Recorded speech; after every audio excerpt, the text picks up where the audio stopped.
Hello, America. My name is Matthew B. Moore, and I'm here on a mission to keep you from renting crappy movies. We're going to get right to it today. We're going to talk about the movie DAYBREAKERS with Willem Dafoe and Ethan Hawke. All right. I'm going to start with the basics. When I went to the theater and I saw the trailer for DAYBREAKERS, I'm like, wow, this looks kind of cool. Imagine a world where there's so many vampires that human beings, the food source, are now scarce. What an interesting twist on a vampire movie, since they've made so many of them!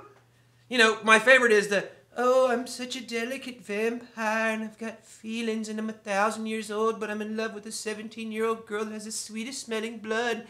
And when I step out into the sun, I glow. Ha!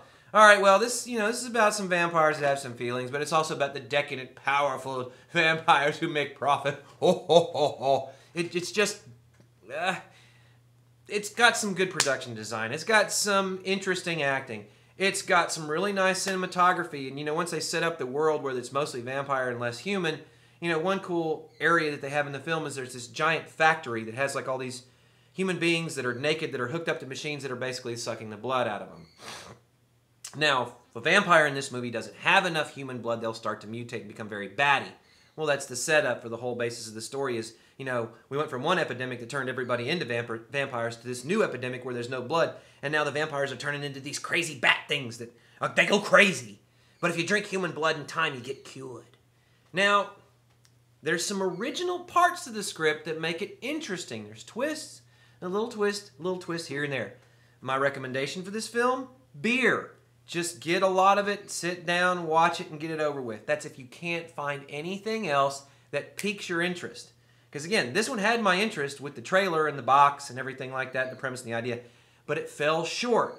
And, some money was spent, there's some good gore, there's some actors and directorial moments that are like, ooh, and then it just goes fair, and it just basically goes to cheese about halfway through the movie.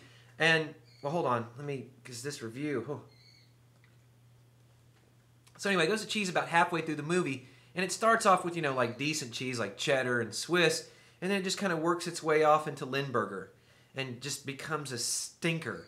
Now the end has a couple of neat little twists that make you go, ooh, but it's not enough to save the film, which is another kind of problem right now, is, a lot of money, oh, let's throw some twists, let's keep them excited, but let's not quite deliver. Let's fall short, let's peter out, let's take the soul out of it. Or let's typicalize it. Is typicalize a word? Let's click it into some cliches, because, we gotta have that. Could someone please free me from this mediocrity for my $8.75 plus popcorn and a soda?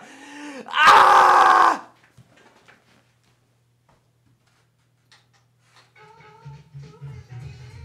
Well, kids, you know what that means. DAYBREAKERS. About halfway through, it gets an A. It gets a half hump. But, again, if you're going to get it, those two. Not those two, because they don't work. So, instead of renting this, unless of course you want to, think about me drinking beer to the hump.